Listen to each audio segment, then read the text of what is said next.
Welcome to another episode of Where Medicine Meets Ministry. Dr. Cherie talks faith and facts. Guys, I can't wait for you to hear from my next guest, Lori Prashker-Thomas. She's a Jewish birth mother who up until recently never discussed her story of placing a child for adoption because of the stigma that was attached to the subject within the Jewish community. But she is now an advocate for Jewish women, both as a speaker and as a writer. And recently, she has become an advocate for people suffering from Ludwig's angina. And I, as a physician, know that, whoa, that diagnosis can really knock you off your feet. She is also co-owner of and a photographer with ShadowCatcher Photography.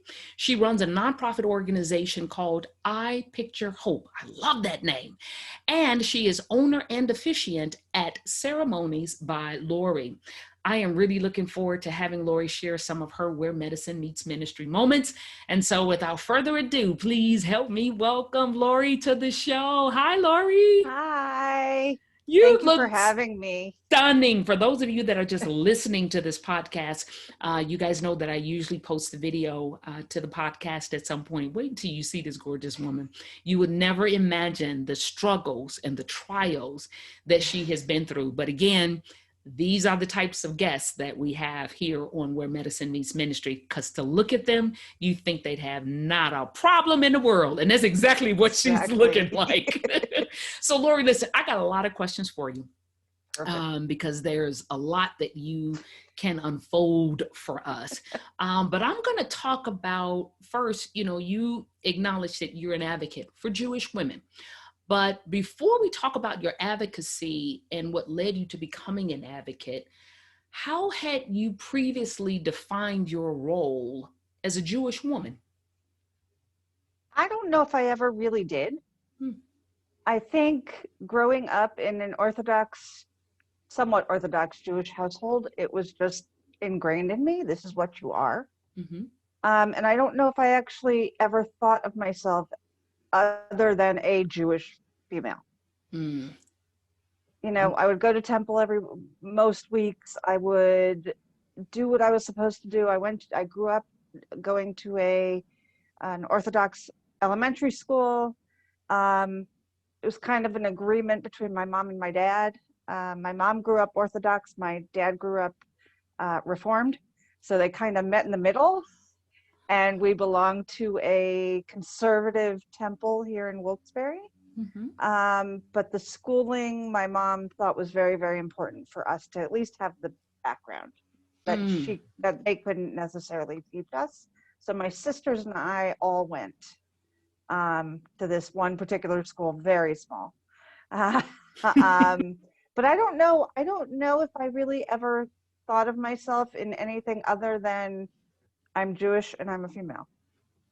And the reason why I asked that question is because that's going to become important when we talk about your advocacy work, right? Because You're not just a birth mother, but now that Jewish context takes on a different meaning. Absolutely. And, I shared the same thing. I grew up, Protestant / Pentecostal. We went to church. I really didn't necessarily identify that I was a Black Pentecostal worshiper or anything like that. Right. But it's been interesting that as my career has unfolded, the individuals that I encounter, I've had to come to recognize that they do see that in me, even though I don't necessarily identify as that. It has had an impact when I'm speaking to individuals with them knowing what my heritage is, what my spirituality comes from. So when I say those words, it puts me in a category that when I speak to them, they're hearing my words based on that category that I'm now in, but I never really recognized it as a category. It's just who I was. Exactly. So yeah, it's pretty interesting because this is going to be interesting how this unfolds. Now, in your bio, you state that you are a Jewish birth mother. What is the significance of that title? So the significance of that title is that I think I am one of the first to outwardly speak on this issue. Yeah. Adoption, as we all know, adoption in the Jewish community is it's huge. I mean, there's lots of adopted children by Jewish families. Yes. I, however, am a bit of an anomaly because Jewish women typically don't place their children for adoption, and B, if they do, it is never spoken about. Whoa. This is Yeah. powerful, Lori. Yeah. What caused, Yes. okay, so tell us about the circumstances that led up to the adoption, and then I need you to tell us what circumstances led up to the Okay. adoption. Let's start with that. Well, so it was a time in my life that I was not making good choices. Okay. At all. Drinking, meeting up with people. It was not a good time in my life. Mm-hmm. And I found out I was pregnant while I was here. I was actually just visiting my family, my mom and dad. And I knew at that point, okay, I needed to do something. I did. So part of my story is that, yes, I wasn't making good decisions, but I knew that I couldn't take care of myself, Mm-hmm. much less a baby. Mm-hmm. So I actually went with a friend of mine to an abortion clinic, Mm-hmm. started filling out the paperwork, threw my pen down, and left. I can't do this. Whoa. I am a firm believer I am pro-choice. Mm-hmm. I feel that it is every woman's choice to make that decision on their own. Mm-hmm. But it wasn't the right decision for me, I guess, at that time. So I left with my friend who was not, she really was not, she was there to support me, but didn't really believe in what I was doing, Mm-hmm. but never said that to me until after the fact. Oh, wow. So we drove home in silence, because I really didn't know what to do at that point. Ended up where I got a job in Florida. Mm-hmm. I was between jobs. I was unemployed, had been laid off one job, came home, didn't really know what to do with myself. I'd broken up with the boyfriend, the whole 9 yards. Ended up getting a job in Florida. Moved to Florida, pregnant. My family did not know I was pregnant. Oh my word. This story Yeah. just keeps getting better and better. Yeah. We need to write a book. Well, funny that you say that. There's one that will be coming out soon.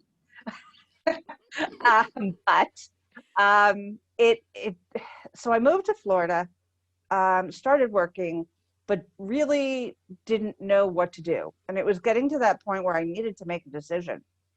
If I was going to have an abortion, I had to do it pretty much immediately. If that was not the choice, and obviously it was not the choice, I needed to figure out what my next step was going to be. So I don't remember how long it was, but it wasn't too long after that where I said, okay, I have to place this child for adoption. I can't take care of myself, and not financially. I had no issue taking care of myself financially, Mm-hmm. but emotionally, spiritually, I was not in that place. Mm. And I wanted to make sure that I did better. So I literally opened up the Yellow Pages and went and pointed. She had the biggest ad. How do you pick an adoption agency or attorney? Right. I had no idea. I had nobody I could talk to. There was no internet. Or That's it was right. I couldn't Google it. That's I couldn't right. Google it. I really didn't know. I didn't do any research. I just picked this one particular attorney. Made the call, went to her office. They put me through all the tests that they needed to put me through. I then sat down and I wanted an open adoption. That was first and foremost for me. Mm-hmm. I chose the family. Okay. Um, yeah, it was a tough decision. You're sitting there with loose leaf notebooks full of pictures and like a paragraph of why About these people. yeah. Yeah. And apparently this particular family met my quote unquote requirements Mm-hmm. of being Jewish and well established. Okay. I don't know. I don't know. That seemed to resonate. I knew I wanted to try to find a Jewish family, but I really didn't know. However, as an aside, I found out many, many, many years later that one of the requirements for the adoptive father was that they were looking for a Jewish birth mother. Oh, but you weren't privy to that when you I had selected no them. idea. They Wow. apparently had turned down other children, Mm-hmm. walked away from other adoptions. Okay. Um, I don't know why, and again, that's not my story to tell. Mm-hmm. But I found that to be very interesting when I found that out at a later date. Yes. Yes. So I chose this family. We had our ups and downs. Okay. I mean, it's very hard because I never knew their last name. I only knew their first names. The attorney, the attorney wasn't so forthcoming, which I've now come to learn. Um, she didn't necessarily do everything that was legal, Mm.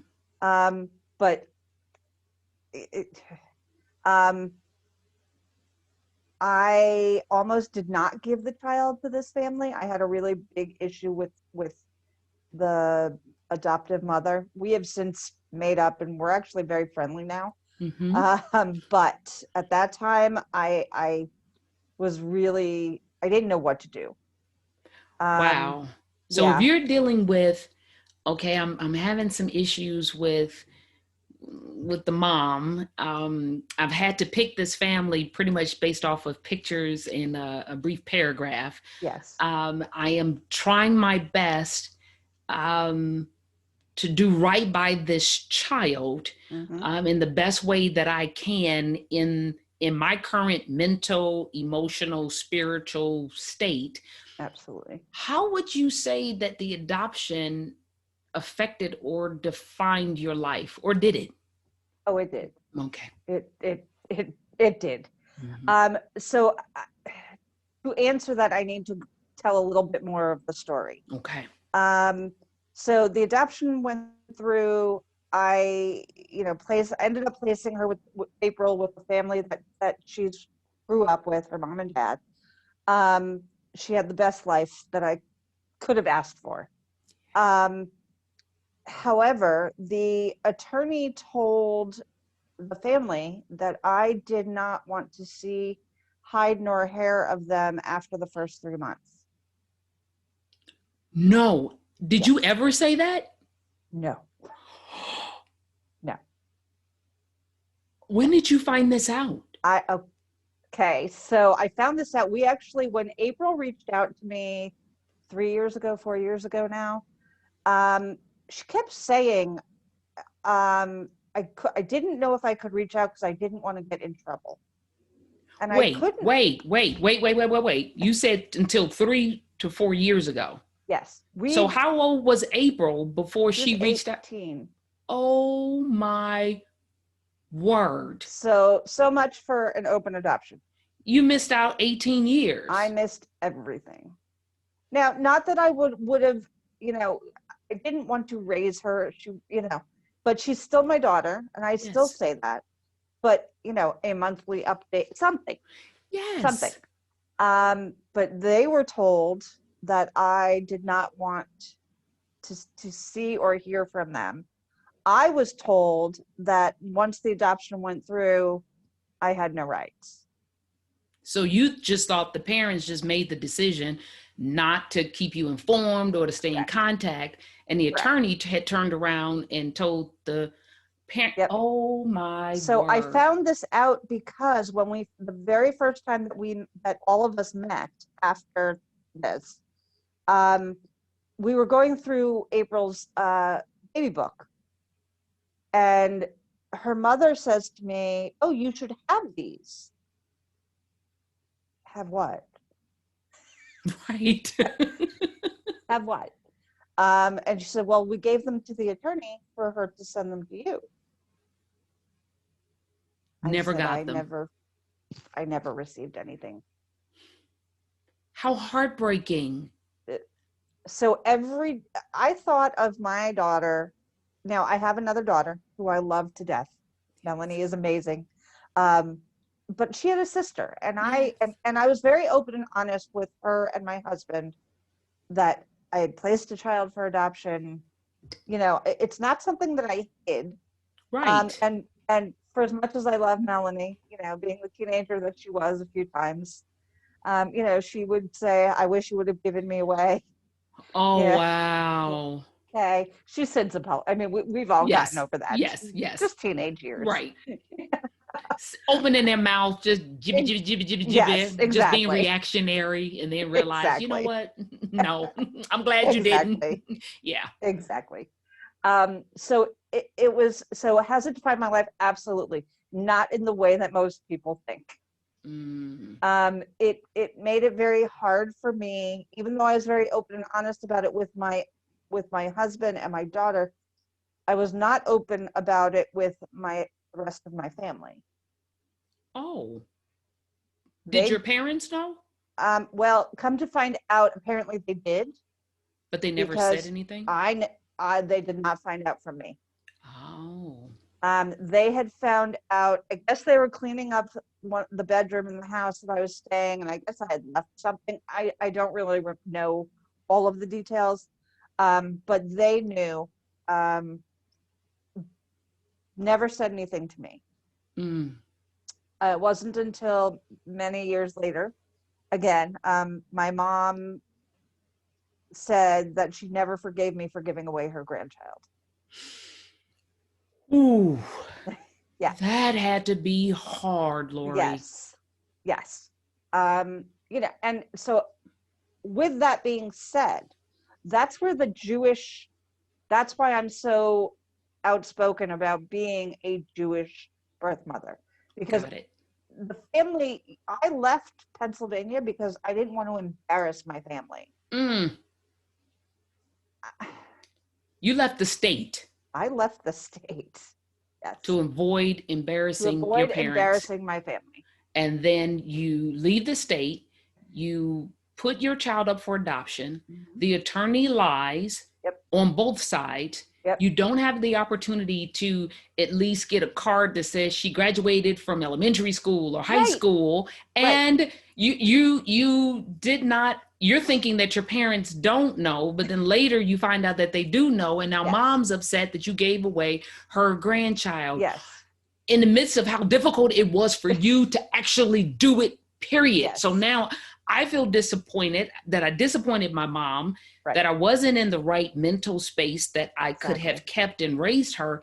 And then now to find out that I missed out on all of these years where there could have been some form of communication, right, because of lies on both sides. Absolutely. Wow. Well, honey, now I think I'm getting a better picture of what's driving the advocacy work. Now, My I will goodness. tell you, my father did get to meet April before he passed. My mother did not. Thankfully. Oh, wow. But my dad did. And April and Melanie, they look so similar. I mean, my Really? father's genes Strong. were very strong. So, definitely the Prashker genes are heavy in both of them. They're sisters. Wow. They're sisters, and they get along fabulously now. So they have a relationship. I have a relationship. It's all, that all is good. But this is why I started speaking out, because it was time. Mm. I started that speaking out just briefly around like my friends, like I told my friends. Right. And then I read an article in one of the Jewish magazines, Mm-hmm. and it struck such a chord with me. I can tell you, it was Christmas Eve day. Okay. 6 a.m. I'm an early riser, so I get a Like lot me. done between 6 and 8. Um, and I reached out to this woman who wrote the article, who ended up, I didn't know this at the time. She had started a nonprofit for Jewish women, Jewish birth mothers. It's the only one in the United States. I didn't know this at the time.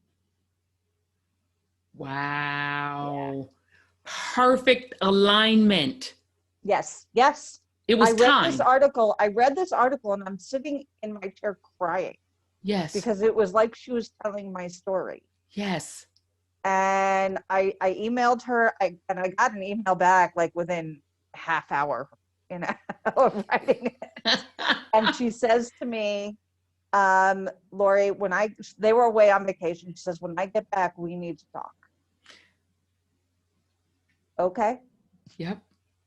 Her name's Erica Pellman. She really is. She's an amazing soul herself. Mm-hmm. But she reached out to me when she came back from vacation, Mm-hmm. and said, okay, we need to get you like involved. And that's kind Yes. of how it started. And what a wonderful time for you to now speak out. And the reason why I say that is because our stories change, right? Absolutely. You know, in the midst of it, you just now getting over it, shaky stuff happens. Yep. Now that is in my rear view, but yet now I'm experiencing the joy of that traumatic experience. You know, the sisters now have a relationship, you have a relationship, you've worked out all of the lies and misunderstandings, and no relationship is ever perfect. No. But now you've worked through some things, and so now I truly believe that the story that you now get to share is the story that the world needs to hear. Because prior, had you done it before, there may have been too much pain and too much angst, and people wouldn't have been able to feel and hear your deliverance, or that there's a way out, that it's okay, that I don't have to feel ashamed, that I don't have. Now you can go with a certain amount of boldness. Yes. In this story. Yes. Yeah. That timing couldn't have been more perfect. Nope. The stars aligned. Wow. Now, I know that you mentioned the word, you stated that we hear the word survival a lot these days. Yeah. And that you also mentioned that survival mode seems to be your new normal. What does survival mode look like for you? Depends on the day. Okay. Fair enough. Fair enough. It depends on the day. Survival mode for me right now is just trying to get healthier. Mm-hmm. B, the social and political climate that we're living in mm-hmm. puts me into a tizzy. Yes. Yes. So I try to survive that on a daily basis. Yes. I do a lot of scrolling past things on Facebook and have to. Yeah, just next. Don't respond. You like this person as a person, just keep going. Keep it moving. And that's kind of where I am right now. Mm-hmm. And not necessarily in the healthiest of ways. Mm-hmm. But I'm doing the best that I can to get through each day. And that's just that day. Yes. But you know what? What I heard you mention are coping techniques for you. Exactly. And I share one of the ones that you mentioned I share all of them. I'm trying to get healthier too and get myself right because I just had a major surgery. Right. I too, Facebook, Scroll. I can honestly admit, to those of you that may have sent me messages in Facebook, please forgive me. It may be a minute reply because I go out there to post. But other than that, I don't necessarily go out there to find out what's happening in people's lives because it's too inundated. And a lot of the ads are now, things are popping up that I didn't particularly want to see, but you know, they can buy space now. And so, and I get it. It's sometimes information overload, and the type of information that once I see the words, that thought is implanted in my head. And then while I'm trying to move forward, that comes back in my head and I got to push that out the way so I can stay focused.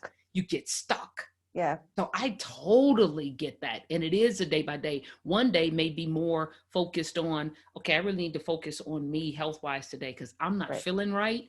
And I don't know, I didn't do anything yesterday, but I'm not feeling right. So therefore, I need to focus on me physically.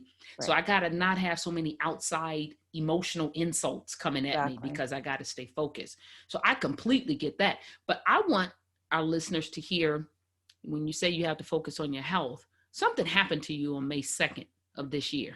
May 2nd, 2020. What happened? Yes. It's a date that I will never, ever forget. So I had been in a car accident back in March. My car got totaled. I really walked away with some stuff, but not anything major. Thank goodness. I'd been going to the doctor, going to the chiro, just making sure that I'm, trying to get myself, again, not to hurt. I have RA, so I equate everything to rheumatoid arthritis.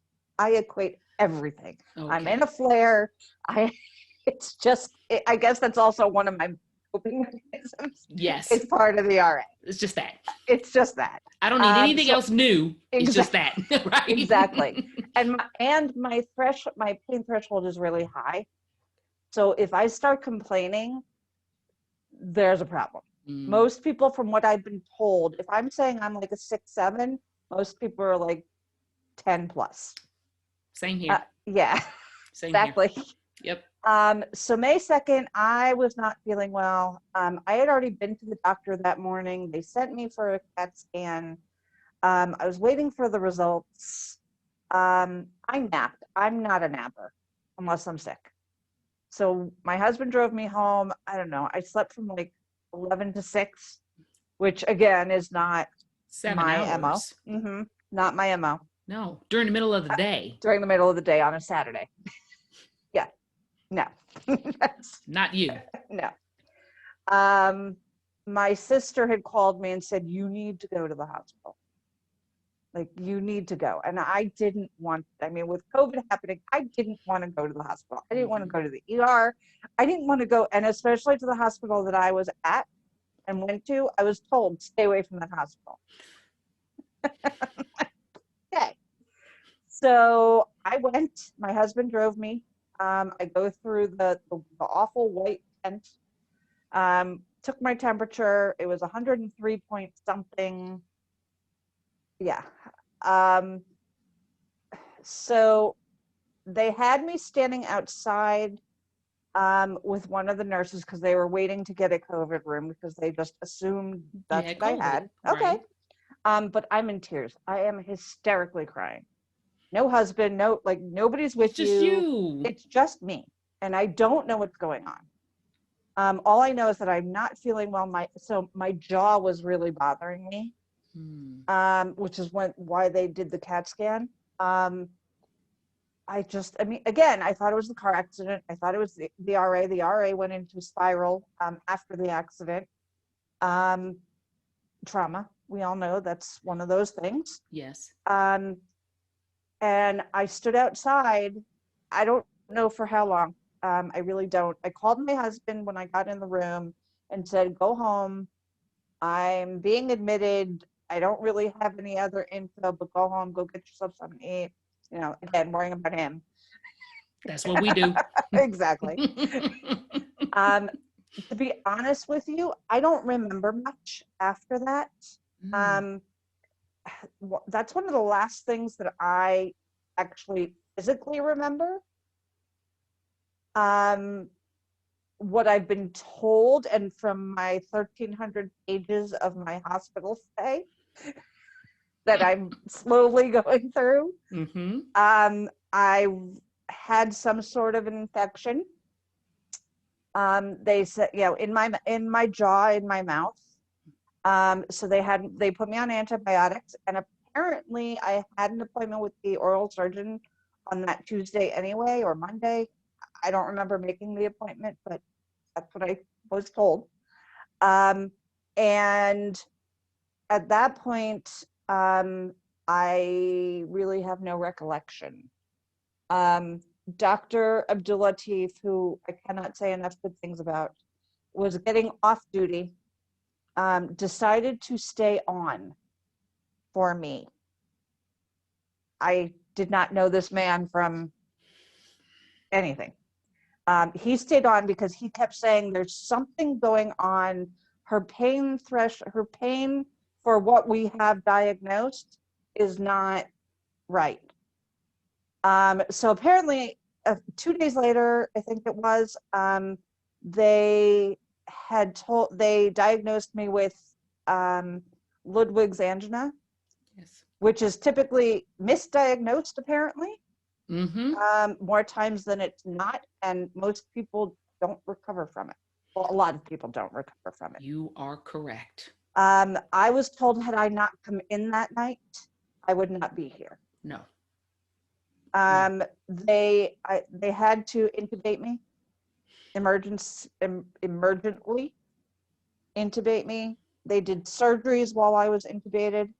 I had Penrose drains under my Jaw. chin, Yes. under my jaw. I had 3 or 4 of them. Again, I don't remember most of this, luckily. I really don't remember. Like, there are certain things that I remember, but they don't really make sense to me yet still. Mm-hmm. And it's months later, and I still have questions. Right. I mean, you became amnestic to the whole experience. Yes. I mean, wow. Yes. So I was intubated for 7 days, in the ICU for 14. My total stay, I think, was 20 or 21 days. And I'm one of the lucky ones. Wow. Now, I will say that the team at GWV at Geisinger, they were amazing. I was in the non-COVID side because I had been tested twice apparently, and came back negative both times.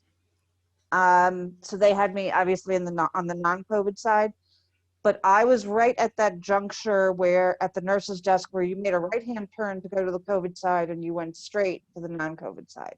And I would see these folks being wheeled down on ventilators, on whatever. And I didn't understand what I was seeing. And to this day, I have nightmares because I would see these people being wheeled down, but then I would see the big steel box come out of the room. And we all know what that means. Yes. And I would just say a prayer to the best of my ability, because I knew what that meant, but I didn't understand what I was seeing until afterwards. Okay, so this is a question that I had not intended to ask, but I have to ask it now. Yeah. At any point, can you recall ever wondering, will that box come for me? Every day. Of course. Now, I will tell you, so I believe in the afterlife. My dad came and saw me. He yelled at me and he left. I don't know what, and it's typical of my dad. I mean, it was totally my dad. He said, "Get yourself together. Get on up out of here and do this work." I'm assuming what he said was, "It's not your time. You need to go back." Is what I'm figuring. Yes. How has that experience changed how you live? If I'm thinking of somebody, I immediately pick up the phone and call them. I don't text, I call. I do text, but I will call, Yes. or I'll say, hey, can you talk later? I say, I mind my P's and Q's a lot more than I did. I know that's silly. I know that's silly, but I've gone back to the beginning of what my parents taught me to do. Not that I didn't say my pleases and thank yous and things like that, but I'm now more cognizant of it. If somebody did something for me, or somebody, said something, thank you. I check on people a lot. I checked on you. Yes, you did. Absolutely. Yes, you did. I checked on you. Yes, you did. I'm much more, I guess I'm more cognizant of the people around me. Yes. Yeah. But I now also worry a lot more. So like for the good things that have happened, I worry a lot more. My anxiety has gotten much worse. So there's that side of it too. Yes. And, having battled, breast cancer, even 12 years out, there's still always that angst. So every little symptom you have, exactly. Your mind goes back to it. And so now, you have Ludwig's, you have RA, you have past diagnoses. And so now all of that, I can only imagine, not only are you wondering if it's connected to what I've already been diagnosed, or is this something new? Because that's what just happened to me, something that I wasn't even expecting. But when you said that you check in on people and you're much more cognizant of doing the thank yous and being mindful of individuals. It's so funny because one of the things that I share sometimes when I'm doing my public speaking, I share with individuals that not only do I want them to live, but I want them to be bold in their living.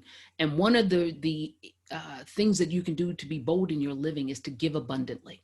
And when I say give, I'm not just suggesting of your money, but I'm talking about of your time, your presence, your touch and smile.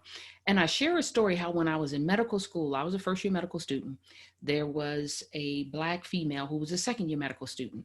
This particular day, we were both in the cafeteria. It was around 5 p.m. I was staying at school to study. She lived close enough where she lived with her parents while she went to med school.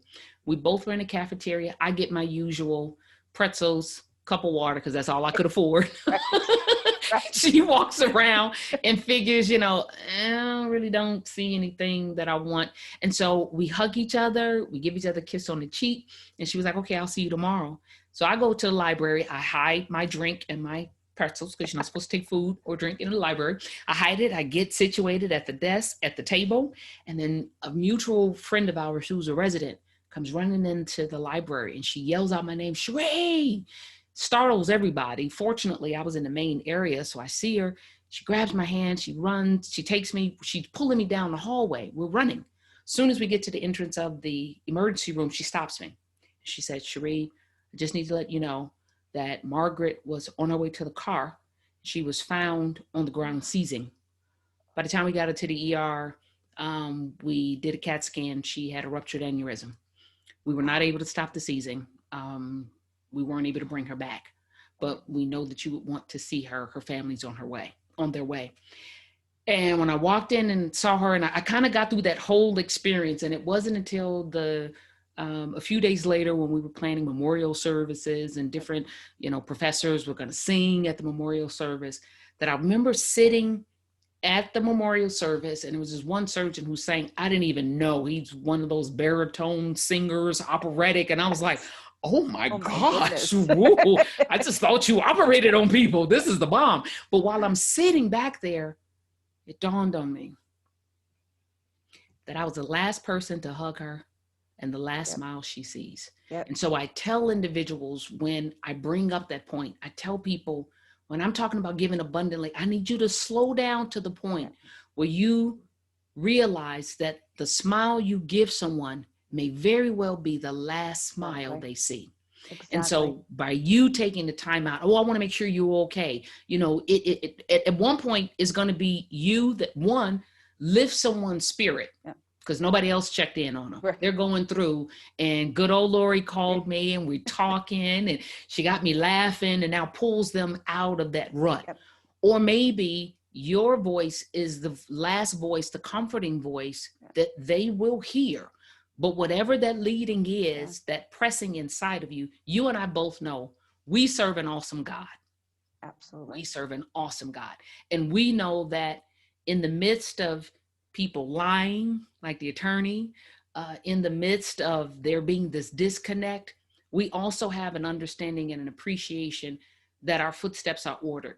And that there are some things that we're not going to be able to put an answer to. We're just going to have to accept that all these things are working together for our good. Yep. So from this place and from this moment on, what good can I get out of this? And what good can I give? Well, it's funny that you say that, because one of the things that I've been doing, I wanted to say thank you to the nurses and the doctors. And I didn't want to just, not the dinners and lunches and breakfasts aren't important. I wanted to do something more. Because if it wasn't for them, I wouldn't be here. And they became my family. Yes. My husband couldn't be there. My sisters couldn't be there. My friends couldn't be there. And they truly, that's what, like, the OMFS team became, they rounded on me 3 times a day. Doctors don't do that now. 3 times. I'm sorry. But 3 times Catch a day. him early in the morning, you're half asleep. Okay, I think he came in. I don't know. Exactly. 3 times a day. Wow. There was one particular resident who knew that I was Jewish, and the only way that I knew what day it was is he would wish me a good Shabbos, which is good Sabbath in Hebrew, lack of a better word. Yes. And he would come in on a Saturday and sit with me and pray a little bit with me before he would go on from there. But I wanted to say thank you to all these people, the ICU nurses specifically, and the OMFS team. And a friend of mine said, "Lori, what do you do for a living?" And I'm like, I don't know. I'm a legal secretary. I'm, No. That's what she said. That wasn't it. That's what she said. You're a photographer. I don't even know your answer, but I mean, I think I know your answer, but I know that wasn't where she was going. Yes, that wasn't where she was going. It went to photography. There we go. You're a photographer, so what can you do? And I thought about it, and I said, I can do mini family portrait sessions for these doctors, nurses, and their families. And that's what I did. I ended up doing it. I ended up getting a lot of PR for it, which was not the reason, and I hated it. That was not the reason why I was doing this. But I made a comment to a couple of the doctors, like, they truly have become part of our family.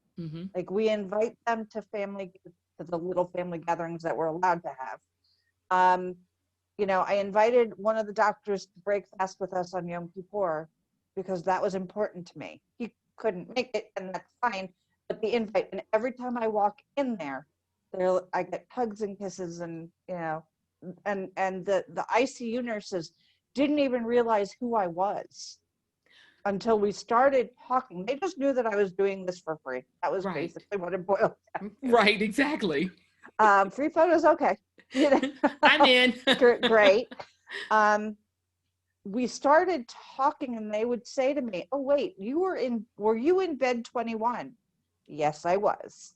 And they looked at me and they said, "Oh my gosh." Like, couldn't tell the difference. That's how sick you were. The transformation that occurred. Yes. Yes. Yep. And they, you know, and I don't remember most of them because I don't. Right. There was one, I actually did a shoot after the bigger shoot because they couldn't make it that day for whatever reason. And I said, I would, not a problem, I would do it another day. And I remembered her. And I don't know why I remembered her specifically, but I think she was one of the nurses that sat down and watched TV with me, or washed my hair, or something that I remembered. And I said that to her, and she goes, "You really remember me?" I said, "I do." Wow. And wow. You know, the doctors sat with me and would go through every day with me what happened, so that I knew, try to put stuff together for me. Correct. you know, Well, Lori, two things that you said, and then I have one parting question for you. But it was two things that you just said that really struck me. One, you stated that you got the PR attention, and that wasn't what you were going for. You hated it. Well, sweetheart, my dear love, you are an advocate now. I know. And we're going to need to spread your name, your voice, your story abroad. And so God knew what he was doing. You didn't like it, but you better get used to yes, it absolutely. because you have a story to Absolutely. tell. And so that was exactly one of God's intended purposes, exactly, leading you to do that. And now he was like, okay. Now absolutely. we're going to bring more attention. The second thing I want to tell people who are listening, this woman takes some of the most awesome photos ever. And I would share this before COVID hit. Dr. Cherie and the Live Today Foundation had planned a retreat this past May, and we were taking a cruise. And this beautiful woman that we're talking with today volunteered that I will do free photo shoots for every breast cancer survivor that is a part of this retreat. And we'll get them in first, and then we'll fit in anybody else that wants to, because that's one, just how giving she is, but two, the I Picture Hope just really allows cancer survivors to really appreciate the beauty that they may not see. It's something about dressing them up and the way you're able to photograph them. When you see the photos, it's like, oh my God, that's me. Even in their baldness, even when they may feel like they look their worst, she has a knack.